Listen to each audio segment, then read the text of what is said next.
کیا حدیث رسول صلی اللہ علیہ وسلم اور سنت نبویہ ماخذ شریعت ہیں؟ ماخذ شریعت کی بات جو ہے یہ قابل غور ہے. اصل شریعت کا ماخذ وہی ہے اور کوئی ماخذ نہیں، اور اس وحی کی تشریح میں جو کچھ رسول بیان فرماتا ہے وہ ان معنوں میں ماخذ بنتا ہے کہ وحی کے مفہوم کو رسول سب سے زیادہ سمجھتا ہے، اور رسول کا عمل ان معنوں میں ماخذ بن جاتا ہے کہ وہ اس وحی کی پر عمل درآمد کی ایک زندہ تصویر ہے. بس ماخذ تو وحی ہی ہے. اس وحی کی تائید میں، اس کی تشریح میں جو شخص اپنے آپ کو اس کے دائرے کے اندر اس طرح پیش کرتا ہے کہ وحی کے تابع اس کی زندگی، اس کا عمل ڈھل جاتا ہے، وحی کے تابع اس کا کلام ڈھل جاتا ہے، تو وہ بظاہر ماخذ دکھائی دیتا ہے، لیکن اصل ماخذ اس سے پیچھے ہے. جیسے غالب نے کہا ہے کہ ہے پرے سرحد ادراک سے اپنا مسجود، قبلہ کو اہل نظر قبلہ نما کہتے ہیں. قبلہ بظاہر ہماری سمتوں کا مرکز ہے، لیکن اصل قبلہ اس سے آگے یعنی خدا کی ذات ہے.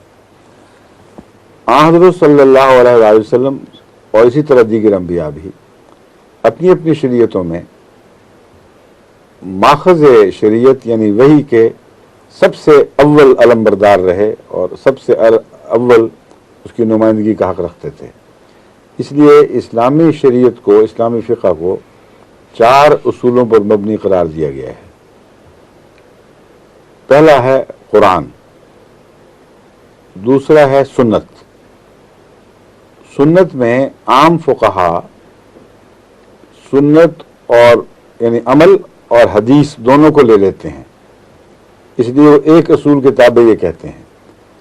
اور تیسرا جو اصل ہے اس میں یعنی یوں بنے گا کہ قرآن، عمل رسول، کلام رسول، یہ دو کو ایک بعض لوگ ایک شاخ کے طور پر گنتے ہیں. تیسرا وہ اجماع کہتے ہیں، یعنی تمام امت کا کسی ایک مسئلے پر 100% اتفاق ہو جائے اس کو اجماع کہتے ہیں. اور چوتھا قیاس کہتے ہیں کہ قیاس سے مراد یہ ہے کہ جب ان تینوں کا فقدان ہو تو اپنے مزاج سے جو ان تینوں کی مطابق میں ڈھلا ہے، ایک انسان قرآن پر عمل کرتا رہا ہے، حدیث سنت پر، حدیث پر، اجماع کو عزت کی نظر سے دیکھتا ہے، اس کا ایک طبی نیک مزاج بن جاتا ہے.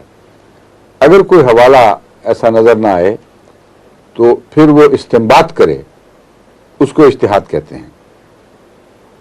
بس اجتہاد کو بھی، اور دوسرے اجتہاد کا ایک اور پہلو یہ ہے کہ احادیث پر، قرآن پر، سنت پر، قرآن پر نظر رکھ کر اور امت کے مسلک پر نظر رکھ کر ایک ایسا استنباط کرے جو قطعی طور پر براہ راست نہ نکلتا ہو، لیکن استدلال کے ذریعے، دلائل کے ذریعے، غور فکر کے ذریعے ان سے نکلتا ہو، اس کو بھی اجتہاد کہتے ہیں. تو اجتہاد اس کا چوتھا ستون یا چوتھی بنیاد بیان کیا گیا ہے. یہ 4 ماخذ شریعت کہلا سکتے ہیں، یعنی رسمی طور پر، ظاہری طور پر، لیکن اصل ماخذ جیسا کہ میں نے بیان کیا ہے وہی ہے. اور شارع صرف خدا کی ذات ہے اور کوئی شارع نہیں ہے.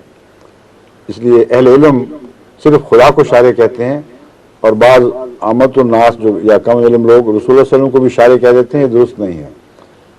تمام اہل علم کا اتفاق ہے کہ شارع خدا ہے، محمد رسول اللہ علیہ وسلم اس شارع کے نمائندہ ہیں، اور آپ وحی کو قبول کر کے آگے پہنچانے والے ہیں. اب وقت ختم ہو گیا، باقی پھر سے باقی حصے سے انشاءاللہ. ٹھیک ہے جی. اچھا جی، السلام علیکم. خدا حافظ. فی امان اللہ.